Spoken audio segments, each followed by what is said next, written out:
हमारी पहचान ताजमहल से नहीं हो सकती।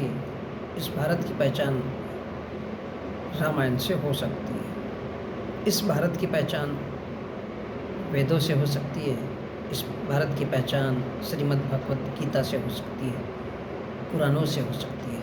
इसके अलावा जो भारत में विभिन्न उपासना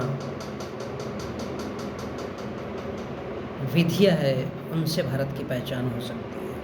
लेकिन अगर भारत की पहचान आप ताजमहल से जोड़ेंगे तो मुझे लगता है मैं इस संकीर्णता से उभरा हुआ इंसान नहीं हूँ, मैं इसके दायरे में नहीं हूँ। तो मेरे प्रिय देशवासियों, ये भारत के साधु संत हैं।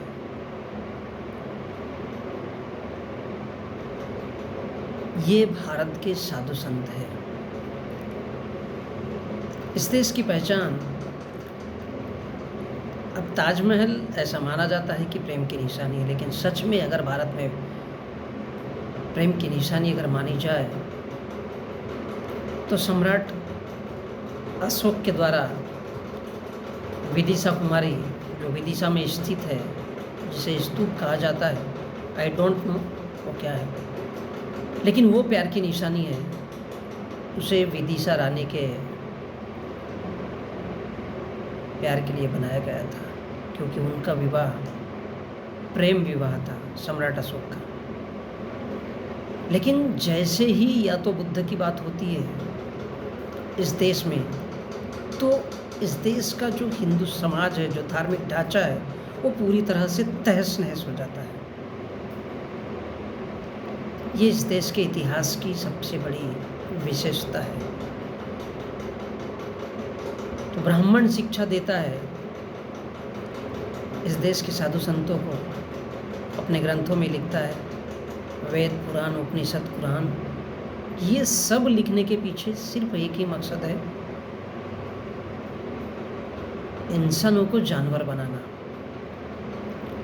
इसलिए वो कहते हैं कि इससे पहचान नहीं हो सकती, क्योंकि उन्हें किसी को तो हिंदू होने का अर्थ ये है किसी दूसरे की कहीं ना कहीं बुराई करना ही करना है, तो वो हिंदू है, अदरवाइज नहीं है।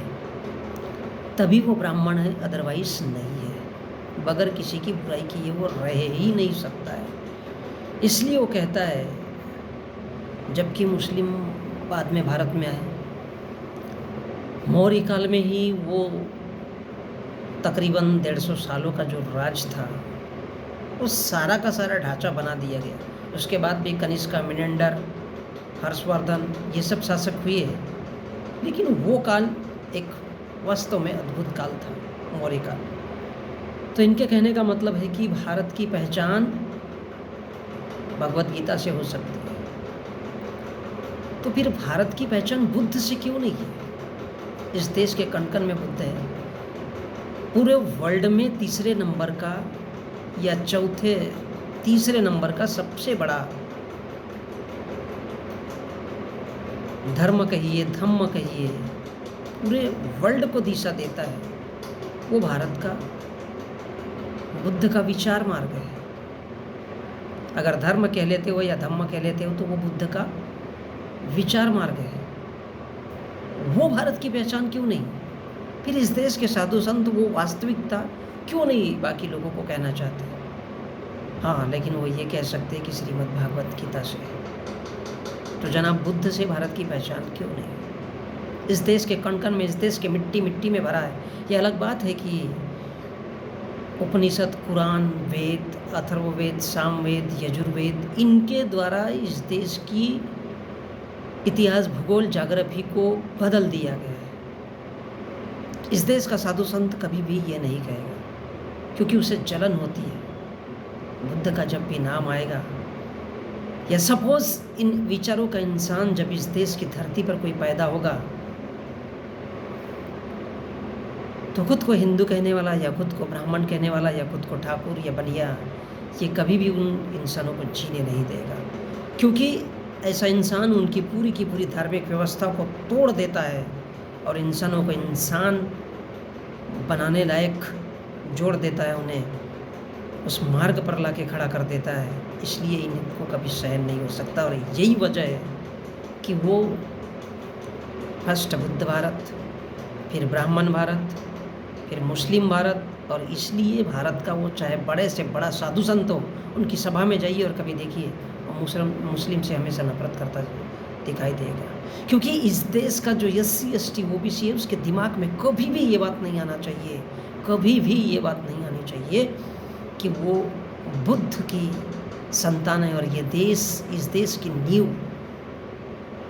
बुद्ध द्वारा दी गई नींव है, किसी हिंदू राष्ट्र या किसी ब्राह्मण या किसी वेद, भगवान, पुराण या राम, रहीम या और भी इस देश में शंकर, ये सब जो माने जाते हैं, इनमें से किसी के द्वारा नहीं है।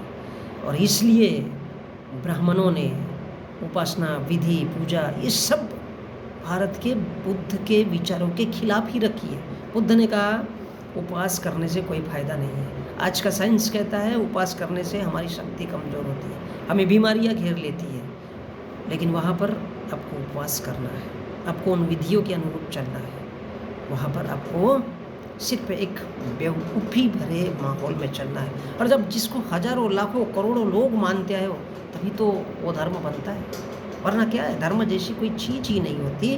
और इसलिए ये कहा जाता है कि अब दुनिया के 8वें अजूबों में माना जाता है कि भारत का ताजमहल बहुत ही सुंदर इमारत है। अगर सुंदर होगी, मैंने नहीं देखा है, अगर सुंदर होगी तो सच में होगी। तारीफ़ तो उस चीज़ की बनती है जो सच में सुंदर है। लेकिन भारत का ब्राह्मण उसकी भी तारीफ़ नहीं होने देना चाहता। इस देश के साधु संतों की सोच देखिए, उनकी नफ़रत देखिए दूसरे लोगों के लिए। अब अगर वो दूसरे धर्म का है तब तो माशाअल्लाह बात ही देखने लायक है। और इसलिए वो कहते हैं कि भारत की पहचान विधि उपासनाओं से है, कुरानों से है, श्रीमद् भागवत गीता से है। ये भारत के साधु संत हैं। वो घमेला, कस्सी, यानी एक मजदूर का काम कभी कर ही नहीं सकते। इसलिए कि कहाँ से झूठ बोलना है, कहाँ से शुरुआत करनी है कि उनका पेट अपने आप बैठे बैठे भरे। इसके अलावा भारत में ब्राह्मणवाद या ब्राह्मण या हिंदू जिसको हम कहते हैं, वो सब कुछ भी नहीं है।